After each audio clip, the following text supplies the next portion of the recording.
Well, once again, here I am in London, and Dan Rafael or Rafael, go on. Mayfield, you know. I know, but for years I said Rafael. It's okay. But I'm in Northern Virginia. I know you're in Northern Virginia. Let's clarify. Some people used to think that you were maybe Latin American, yeah? They can think what they want, but I'm not. I used to find it very funny, actually. I would write a story or a column and it would somehow be favorable to a Mexican fighter. And the person would disagree with my opinion. Like, oh, just writing that because he's Mexican American. That's just not accurate. I love Mexican fighters and Mexican American fighters and all that, and they have great fans, etc. But that's just simply not my background. But whatever. What is your background? Just so everybody knows. Oh, I have family that comes from Eastern Europe. So there you go. As far across as the Middle East? No. Austria, Russia, Romania, places like that with great grandparents and all that sort of stuff. Have you had a chance to look back and what the family did, whether they were involved in reporting, journalism, reportage, music? No, they were not at all in that sense that I know of anyway. I don't know exactly. I'd have to go. My mom has kept like a family tree book with those types of information nuggets and such. I'd have to go back and check that out, but it was definitely not in the media industry back then anyway. So I think I'm the first of my family in that business, and definitely the first in boxing. Before I pressed the record button today, you said you were feeling under pressure. I asked you how you were, and you said, "Oh, I'm good, but I'm just feeling a bit under pressure." And I was thinking, "Oh no, I hope that something hasn't gone wrong." But it's for anyone that's watched the previous two of these, they'll know. Why are you feeling under pressure, Dan? Because you always say, "What's for dinner tonight?" Because in London, it's approximately dinner time. And here, we're just getting into the afternoon. I haven't the foggiest idea what's for dinner. I leave that usually up to my wife. So today is still TBA, but I told my wife I was going to tell you this. Last night, and I didn't know this was coming, made a restaurant quality, fantastic chicken marsala. Nice. So what's she preparing for tonight? Don't know. I'll be surprised in 6 months. You're so stubborn. Tell us what you're having, because I assume you're going to go have your dinner when we're done with this. Yeah. I've got a nice steak. Oh, that can't be done. Some broccoli, little trees that are chopped down quite small, about 20 of those. What else am I having? I've forgotten. Oh yeah, a little bit of chicken that's left over. There's a lot of meat in this meal. Can't beat that. And the last of my sugar snap peas. Perfect. By the way, we'll show today's hat. Oh, that's cool. Very good. Very good. Take that one out of the closet. Well, it's funny today. I mean, today we're going to talk about Lennox Lewis at some point, aren't we? Because it's the first fight you covered for USA Today. It's 20 years ago. And it was against Michael Grant at the Garden, wasn't it? Madison Square Garden. 20 years ago yesterday. Yeah, 20 years ago yesterday. As it was 3 years ago yesterday that Anthony Joshua fought Vladimir Klitschko at Wembley Stadium as well. You were at that. We were both at both of those fights, by the way. Yes, sir. Because the one in Madison Square Garden, I'll tell the story when we come to it, but we're going to talk about that today. There's a lot of news about boxing coming back. We've just heard from the British Prime Minister that we've just come through the top of the curve. Good. And it looks like lockdown's going to be another month here, Same here, pretty much. Yeah. Yeah. But I've spoken to Robert Smith this week. Bob Arum's been talking. Eddie Hearn's mentioned things today. Mexico's on about bringing an event. May 23. Most of the British thoughts, and indeed Bellator MMA, they're looking at mid-July. Robert Smith is saying he's looking at mid-July. Yeah. So we'll get into the bones of those. But first of all,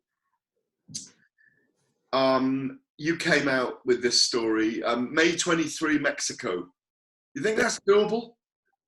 Oh, I mean, look, it's the May 23rd event that you're speaking about is a card that's being promoted by the former junior middleweight title holder Carlos Molina, who has a promotion company based in Mexico. They've done a handful of events already, and they're doing this event that they announced this week on May 23rd in Mexico, with involvement from Roy Jones Jr.'s promotion company. And they'll do it, unlike the card that was last week in Nicaragua, where they had some fans that were there, but socially distanced. I mean, so it was a very small crowd, but there was still public was allowed in to a small amount.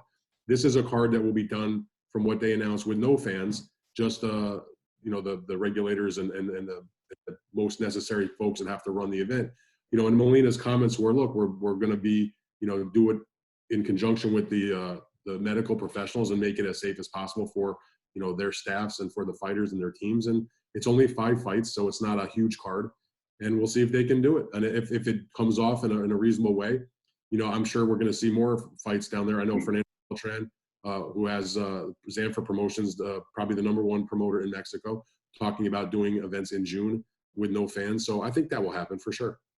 When I spoke to Robert Smith about it, about them doing events here in mid-July, they started to set the parameters of things. They think BT Sports Studios, Sky Studios, maybe even a purpose-built arena or venue.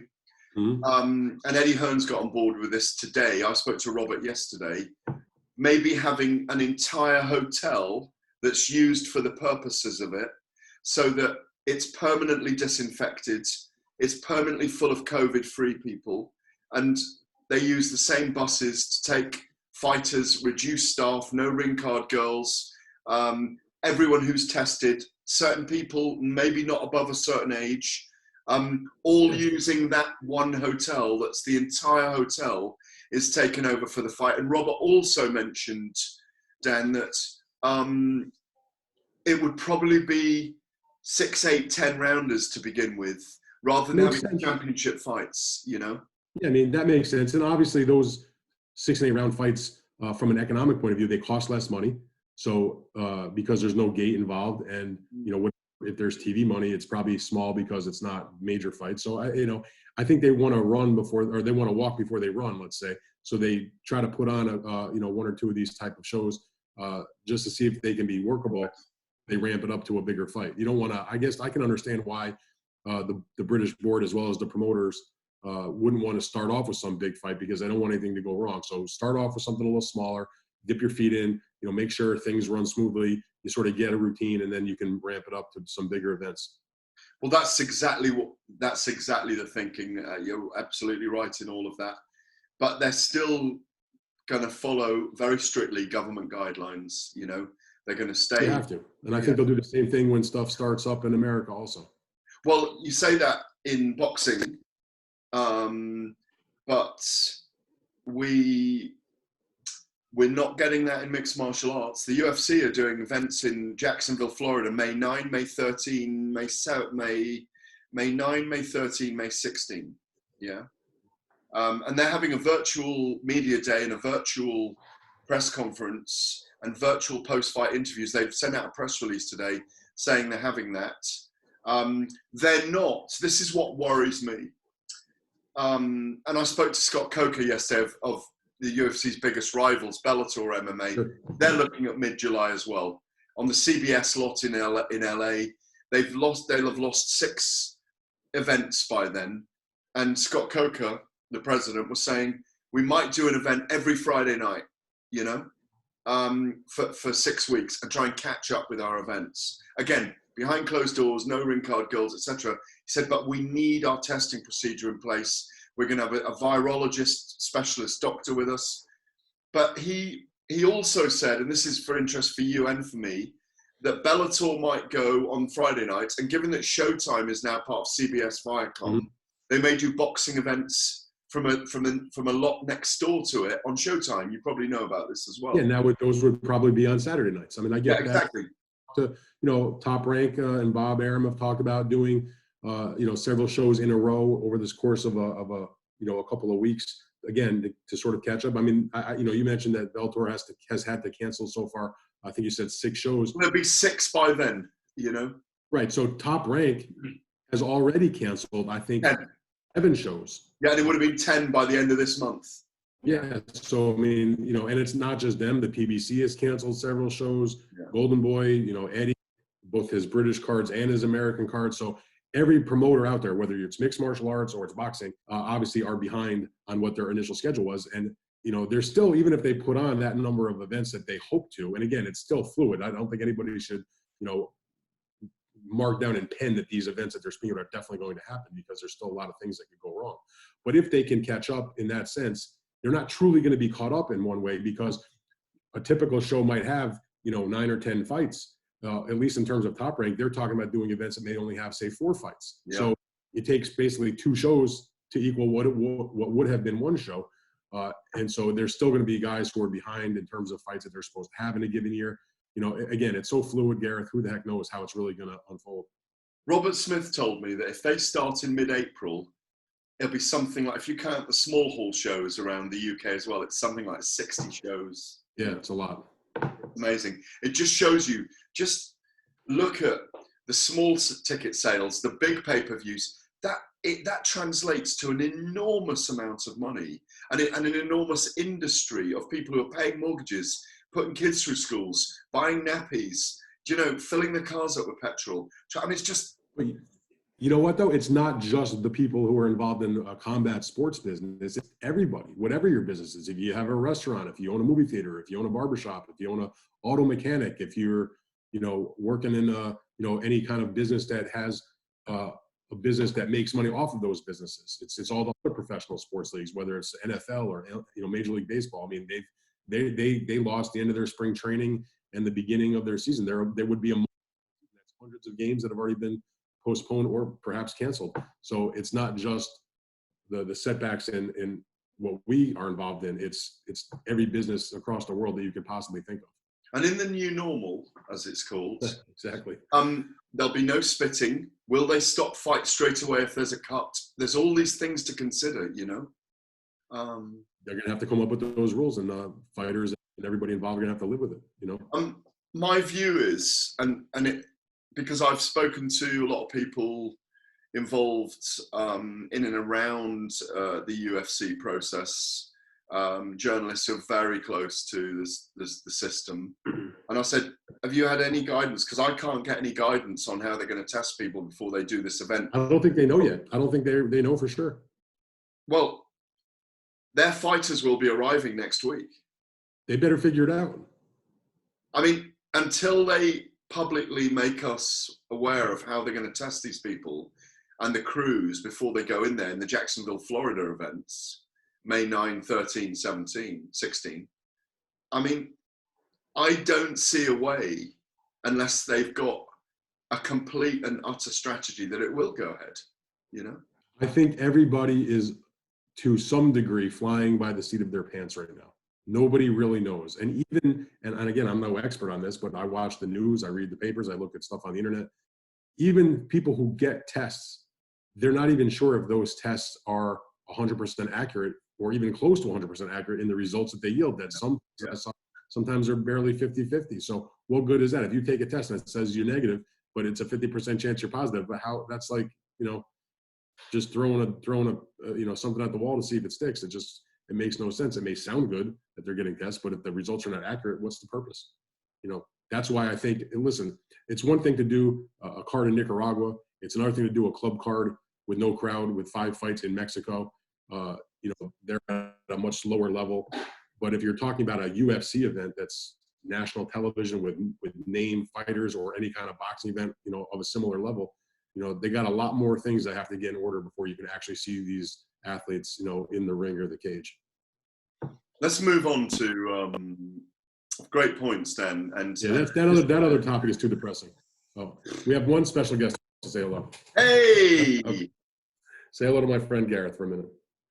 Hi. Okay. Hi. He's in London. Oh. Okay. See you later. What's that? It's okay. Let him go. Because I remember when we did our WBC one, he was there for 25 minutes chatting. No, not that long.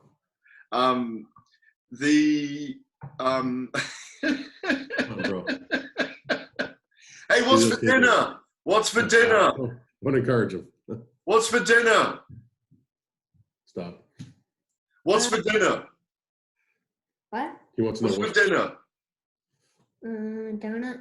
He says he wants a donut. Okay, that's enough. So Dan's having a plate of donuts and you're having a plate of donuts, yeah? My donut. Okay. It's your donut. Anyway. He has his donut. Anyway, on to boxing.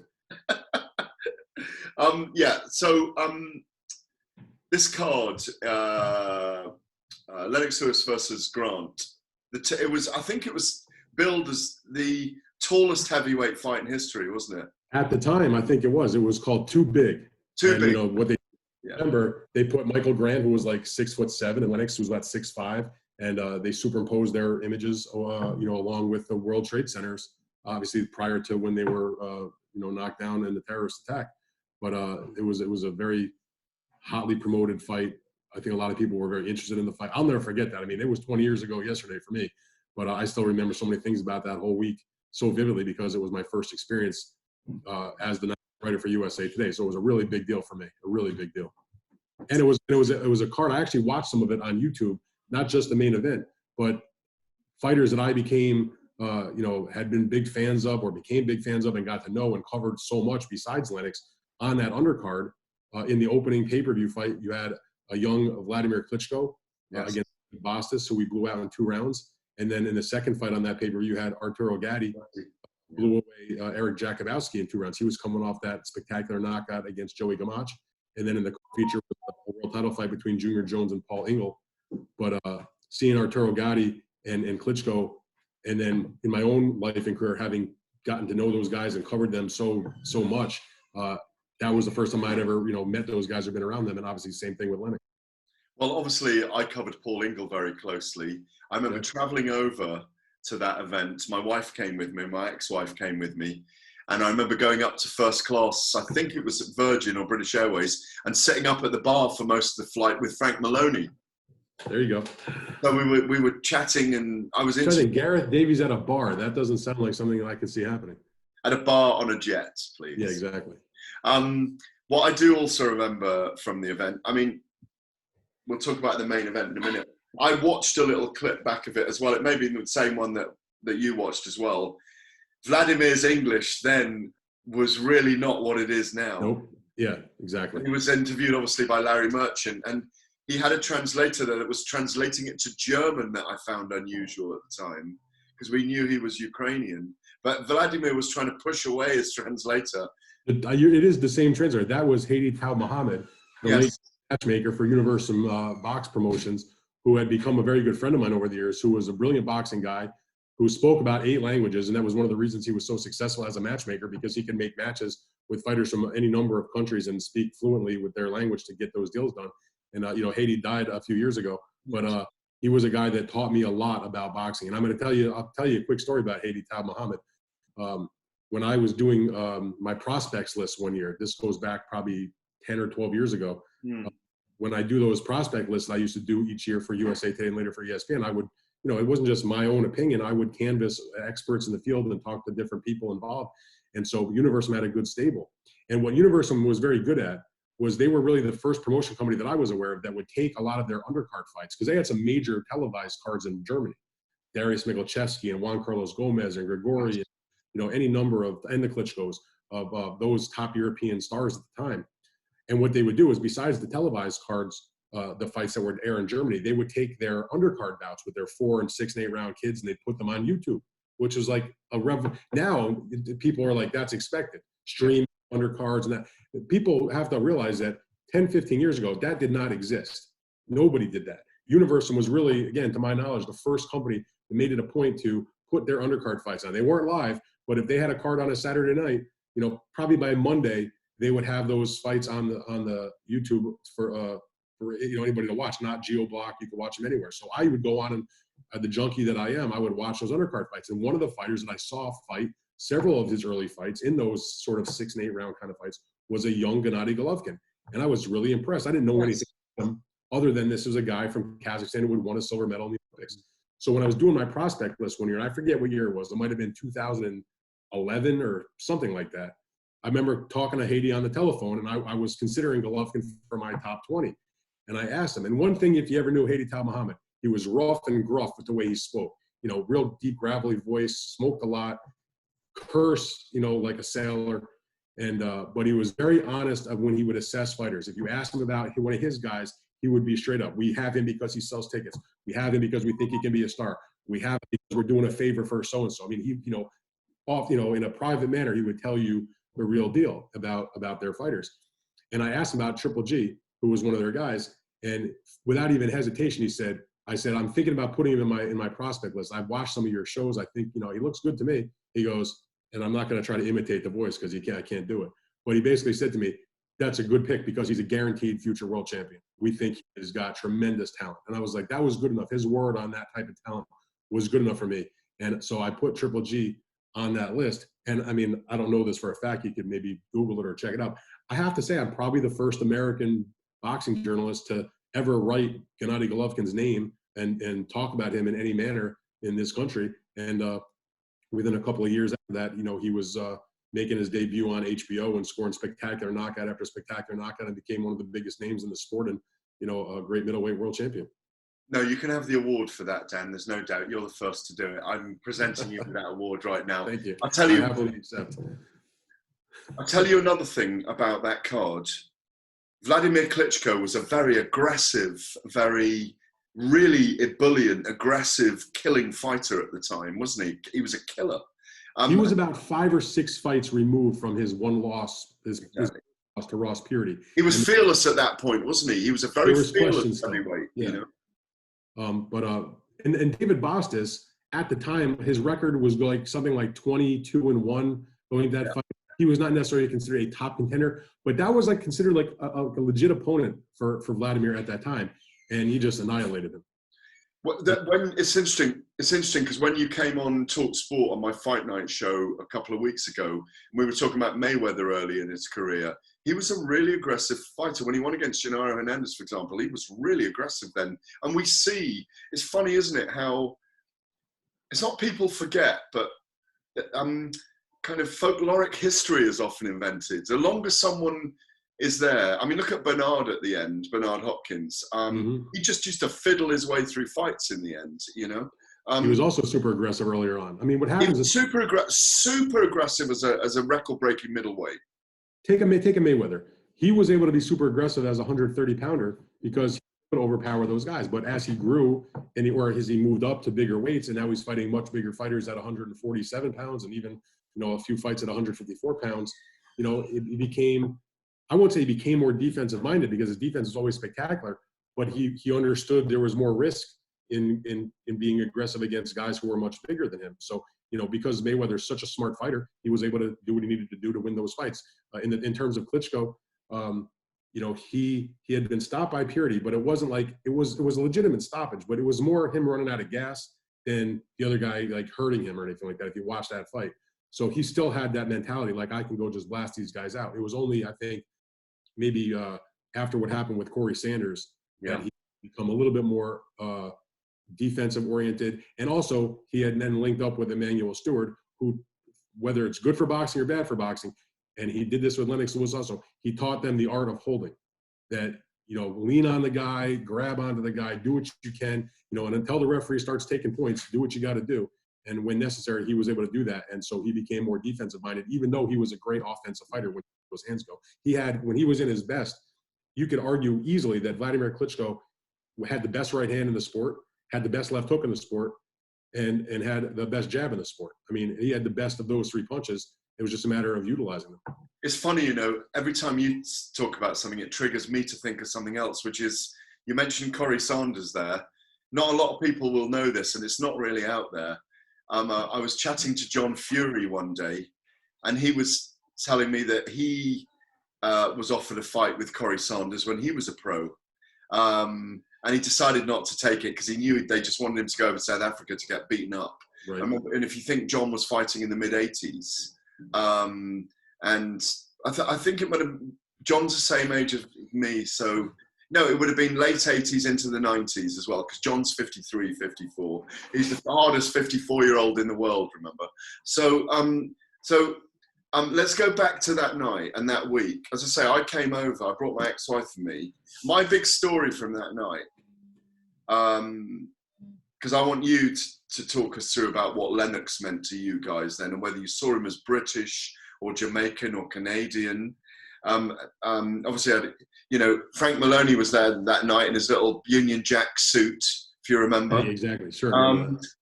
My big story of the night was, obviously, my wife had never been to boxing before. Yeah, we've been together a very long time at that point. My children would have been 8 and 10 at that point. Yeah, so they must have been staying with Granny or whatever. We went for a very long weekend. I think we came out with Maloney on the Wednesday or the Thursday. It wasn't a full fight week. And my wife had a really nice ticket. Whoever was promoting it. Those main events. Main events, that's right. My wife had a ticket. She had it with a few kind of like celebs, VIPs. And before the kind of last 3 main fight cards were taking place, I went up to see her in her seats, and she said, and there was an empty seat next to her, and a beautiful woman on the seat next to that. And you don't know this story, do you? No, I haven't heard this. I heard a lot of your stories, but this one I don't know. So now I'm intrigued. I said, who's sitting there? And she said, it's a really, really nice man. He's been so sweet. And so I chatted to her for 5 or 10 minutes. And who should start to walk down the row but the Raging Bull himself, yeah? Oh, okay, yeah. So she was sitting. Those fights.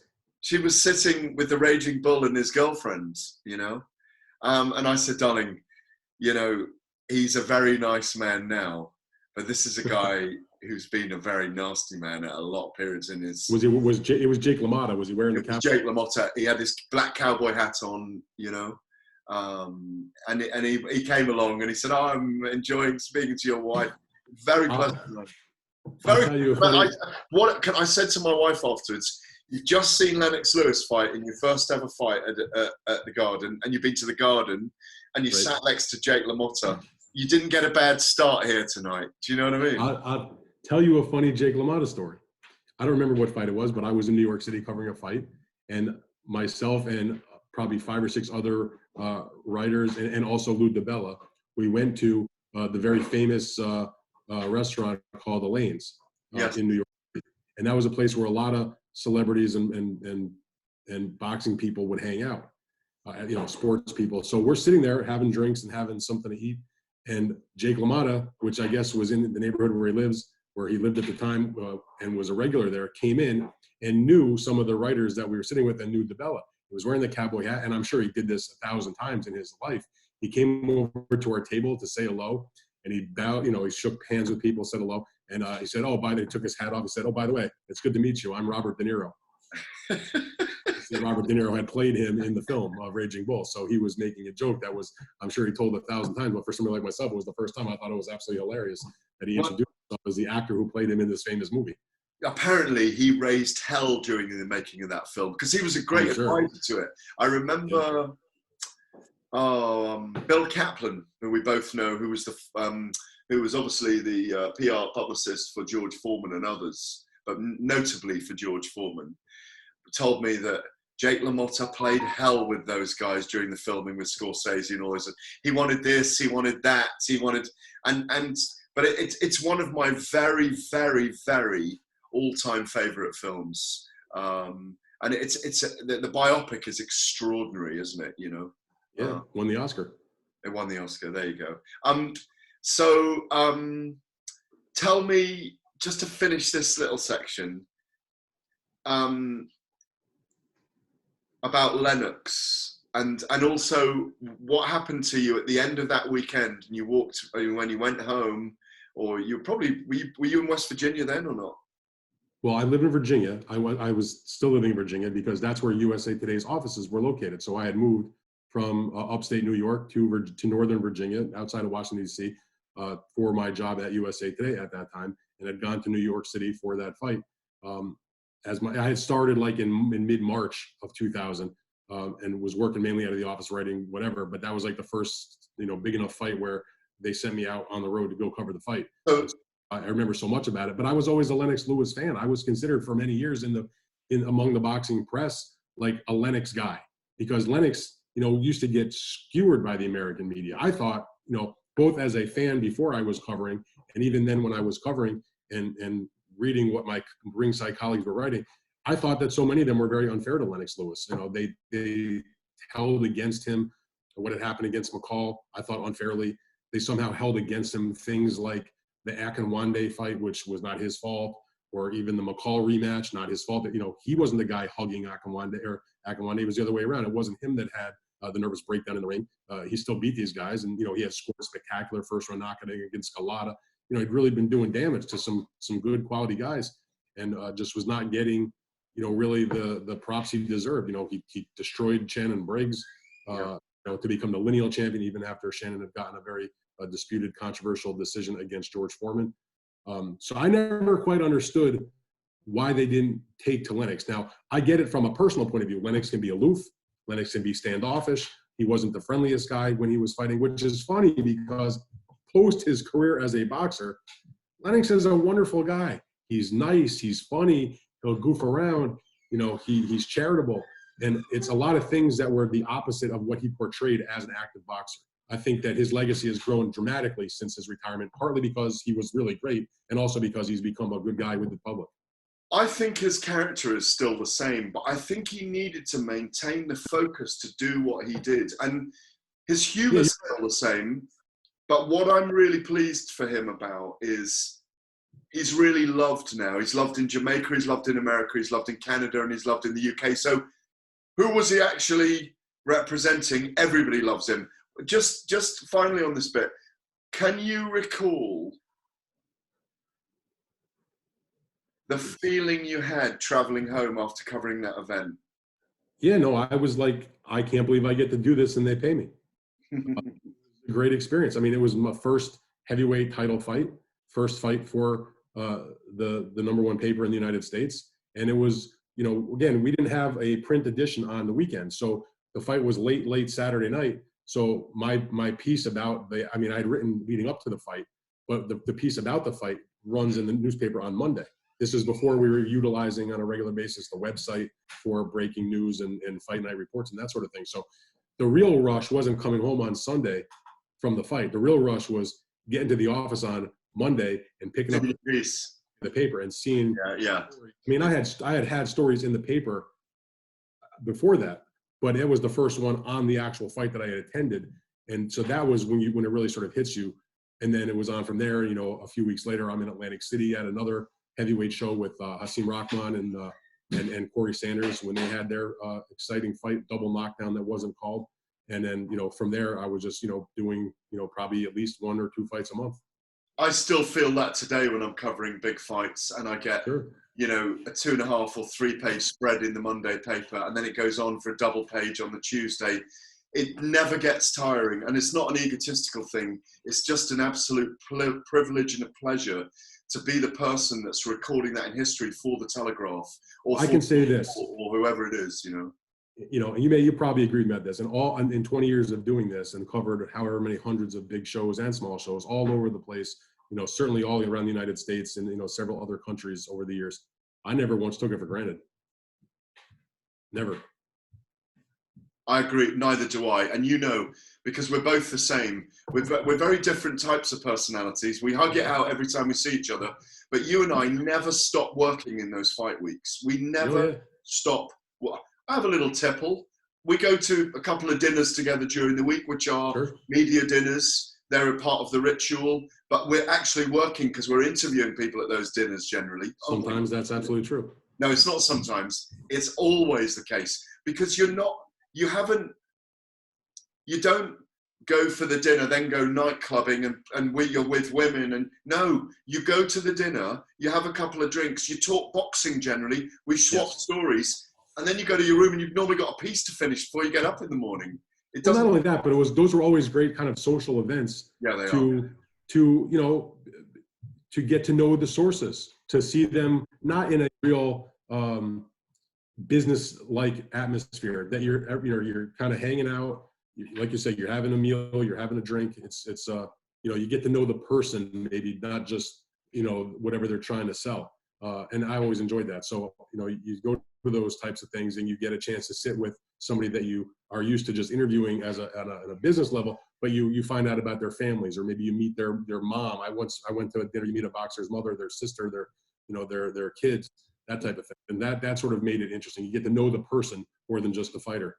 A note to self, one of these coming up in the next few days, we'll do what it's like being at a fight week in Vegas, actually. Oh, that sounds good. I like that. Let's just have a chat about that, because there's so much to talk about. And yeah, for sure. From the media. Anyway, I'll save that. Note to self, I'll send you an email after so we don't forget. Sounds good. Anniversaries. Let's do a bigger one. The bigger one rather than yesterday. Anthony Joshua, Vladimir Klitschko. Let's touch briefly on that before we go to May the 2nd anniversary, Cinco de Mayo, coming up, because it's in a couple of days' time. We're not going to be there. Vladimir Klitschko versus Anthony Joshua yesterday, 3 years ago, Wembley Stadium. That wasn't one of your first, was it? One of my first. Was it like your 4th or 5th in the UK? I believe it was my 3rd in the UK. I had come over for Watching Groves. I had come over for Gennady Golovkin against Kell Brook, and I had come over for Joshua and Klitschko. And I have to say, Joshua and Klitschko, not just, we all know how great the fight was, but for me, that whole time, I got there, I think on like Tuesday morning of the fight week. It was one of the best fight weeks ever from beginning to end, because it was so much excitement, and every event was good. The press conference, the workouts, our ability to have the one-on-one time with the fighters, just everything about it was spectacular. The setting, the atmosphere, the scene, and the fight was extraordinary. And even the way that the two guys conducted themselves pre-fight and post-fight, it was just, if you could draw a script for a perfect fight week, that was it for me. It was. Well, there's one thing missing, which is the giant media room we have in Vegas. Fair point. Because we all split up and all went our separate ways a lot of the time, and I missed that. And I think next time we should have all the media in one hotel at Wembley together. But it was still a great fight week, though. It was incredible, and not only that, and again, I've got to urge people who are watching this, or I know we're going to go into a time of social distancing, but when we get this thing conquered, when there are big fights at giant stadiums again, just go and experience it, because it was a balmy evening. It was raining here yesterday. If it had been, it was warm, wasn't it? It was there was a little bit of rain, I think, and then it stopped. Well, I remember it being kind of a warm in the day and then chill when the sun went down in the night. Exactly. We maybe were a little warmer because at ringside you have you do get some of the lights and all that sort of stuff. But it was, I think the typical sort of late April night in London. It wasn't too hot, wasn't too cold, but it was maybe a little chill in the air. But it didn't even matter, because it was such a the atmosphere was, you forgot about it because you were so caught up in the atmosphere of what was going on, and then trying to write and watch this spectacular fight, and knowing that you'd just seen a classic. And I have to say, the way that Vladimir and Anthony Joshua conducted themselves in the pre-fight for such a huge event, could not have been, more. And here's something that some of the people don't probably realize. This is a British thing. This doesn't happen with the American-based fighters. You know this, though, Gareth. A lot of the British fighters, whether it was Lennox, Anthony Joshua, Calzaghe over the years, Nassim Hamed, whoever it was, when they would do their fight week sort of gaggle with the writers, for some reason, they would like to split them up. They would do all the British writers together and not allow the Americans in. Then they would do a separate one for the American writers, and the British would not come in, which I kind of always found weird, but that's the way it was. So when I got to London to do Joshua Klitschko, they were doing the workout at the Wembley Arena across the street on what it was. And they were both going to go through their workouts. And they had told Eddie Hearn and his staff had said to myself, don't worry, Anthony's going to do the British sit down with the reporters, and don't worry, you'll get your time with Joshua also. So at that point in the week, the only two Americans, there was actually several Americans that came over for that, but there was about 5 or 6 of us, maybe even 7 of us. There were several. But at the time that workout took place early in the week, the only 2 writers that were from America that had already gotten to London were myself and our good friend Lance Pugmire, then at the Los Angeles Times, now at the Athletic. And so Lance and I were in the arena, and we were kind of worried because they were taking a long time. Anthony was taking a long time with the British guys, and the workout was starting to run a little bit late. So we were kind of worried, okay, is he going to just do his interview with the Brits and then say, forget about those guys, go do his workout. So, time is ticking and we're sort of getting worried, and neither one of us really had anything from Joshua at that point. And we're sort of like in need for some stories that we both had going on. Writers from the British media came out of the room at the arena. They went and do their thing, and they motioned us in. So me and Lance, and it was the British, there must have been 25 of you guys in there. For the Americans, it was just me and Lance. They brought us in. It was me, Lance, Joshua, Eddie, and like I don't know if it was Anthony Joshua's brother or a friend of his. And we're sitting there on the couch, and Anthony Joshua could not have been more outstanding. He gave us a good half hour, which he did not need to do. We could not have appreciated it more. And I've written about this. He was so animated about one of the questions that neither one of us had asked that he started shadow boxing and feint punches. And I'm sitting just a couple feet away from him, and he throws a shot playfully. But I'm telling you, it kind of missed my chin by a whisker. It would have been an accident if he hit me, but if he did, I'd probably be out cold, still laying there on the floor in the dressing room at that Wembley Arena. But we had a good laugh about that. He gave a sensational interview, and ever since that was the first time I had met AJ in person. At this point, I've met him several times, and I've interviewed him a number of times. But he is a very good guy, and to me anyway, a great guy to deal with. Just a tremendous interview, and just you can't ask for anything more from a professional athlete at that level, where everything that he does is so in the fishbowl under the microscope. But he couldn't have been better, and he hasn't changed through the wins, through the loss. Always been a good dude.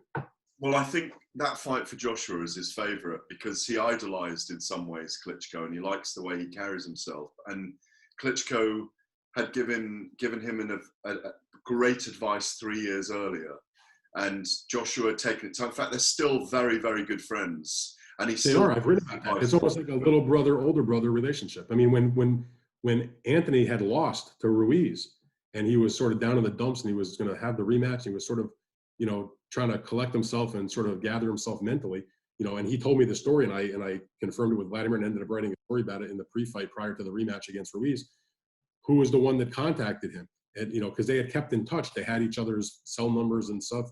And, Vladimir would text Joshua and they would talk to each other, and he would tell him do this or do that, but just sort of give him, the reassurance and help him with his confidence. Because remember, if there's anybody that knows what it's like to get embarrassed like that in a knockout loss, it was Vladimir Klitschko, who went through, where everybody gave up on you, but you can't give up on yourself. You have to say, I mean, the templates for them are quite similar. And I think, when Anthony Joshua fought Andy Ruiz in the rematch, you could see elements of Vladimir Klitschko in his 100%. shape.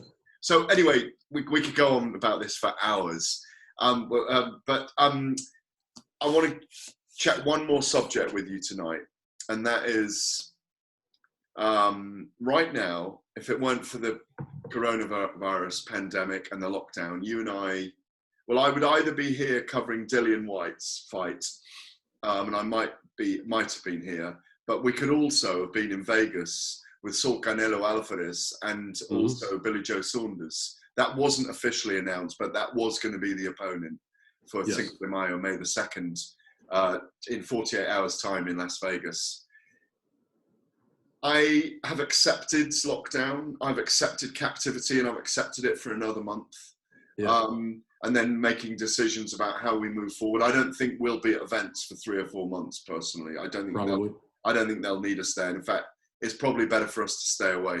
But there's a little pang in me when I look at my diary, Well, when you look at the calendar, Gareth, I don't know about you, but I have to say, I have probably been in Las Vegas on Cinco de Mayo weekend for probably probably 16 or 17 out of the last 20 years. Yeah, well, it started in 2003 with Oscar De La Hoya's fight with, I can't remember who it is right now, in 2003. Was it was it Sturm or Castillejo or whatever. The point is I can't remember which one it was. It wasn't always just Oscar. There was other fights. I mean, I used to have and I would say this to my sister, to my wife, to my best friends, whatever, don't plan a wedding Cinco de Mayo weekend or mid-September weekend for Mexican Independence Day, because if you do, I'm not going to be able to attend the event, a birthday, whatever wedding, because I'm going to be in Vegas at a fight. You and I have been at most of them. I looked it up earlier because I'm doing a feature on it as well on Saturday night in the Fight Night show. And I think in the last 17 of them, I've certainly been at 10 of them. And obviously, you're in America, but I've been at ones with Ricky Hatton and Manny Pacquiao. Sure. Mayweather and De La Hoya was on Cinco de Mayo. Yep. I can't remember them all now, but there's loads of them. And I mean, also, look, Mayweather fought. I think he fought Marquez on Cinco de Mayo. Marquez as well. Mayweather was not a Mexican fighter, obviously, but he fought a lot of Mexicans. He didn't fight Mexicans. He fought on Cinco de Mayo weekend a lot of times. Like Maidana, one of those fights was on Cinco de Mayo. Yeah, exactly. There's those ones as well. Because really, Cinco de Mayo has been dominated, if you work backwards, by Canelo, Pacquiao, Mayweather, and Oscar De La Hoya, basically. You know, and also the September date as well. You know, for sure. And it is bigger and better. That Marquez Mayweather, you had all the crowd that come with Mayweather and all the Mexicans that come. I can remember there being more plainclothes security, CIA, FBI. Did you remember? It was very seriously treated because they were concerned about. I think we're forgetting about one of the biggest. Everything. I think that one of the biggest Cinco de Mayo fights ever, if I'm not mistaken, was when Mayweather fought Canelo. That was gargantuan. That was huge. Still one of the biggest fights dollar-wise, in the history of the sport. I mean, just a monumental fight week that week. Was the Stampede in the May or the September? Oh, I don't remember, but yeah, I don't remember which one. That was frightening, wasn't it? Do you remember that night? I mean, I wasn't involved in it. You're talking about when all those people got injured. We'll save that for fight weeks in Vegas. Okay. Yeah, we'll save that story. When we all thought there were gunshots going off. Do you remember? Yes, I just don't know. What do you do on Cinco de Mayo weekend when you're not in Vegas? I'm going to be home for the first time in a long time. Maybe I'll have my lovely wife will whip up some margaritas for us. Right. So this is a good way to end it. You're going to whip up some margaritas, but what are you going to cook for her? I don't do the cooking, bro. You never cook? Almost never, no. What about on her birthday? Take her out for a nice dinner to a restaurant. What do you do on your anniversary? Same thing. Right. Because does the birthday or the anniversary come during lockdown? The birthday and the anniversary did. We celebrated our anniversary in late March. Was our 16th wedding anniversary, so that was during lockdown. And did you cook? No, I don't think we did. I think we ordered. Did you help? I think we ordered in. Okay, you ordered in. You can still order in. And then and the anniversary, hopefully, it was not, or the birthday is not till September, so hopefully we're out of this by then. Mother's Day. So, she's yelling Mother's Day also was during lockdown. What's for dinner? She's no comment, she says. I'll let you know in a couple of days what it was. Okay, listen, it's lovely to see you as always. Don't touch the boys' donut, yeah? I would never do such a thing. It's always a pleasure to see you, my friend. You too, man.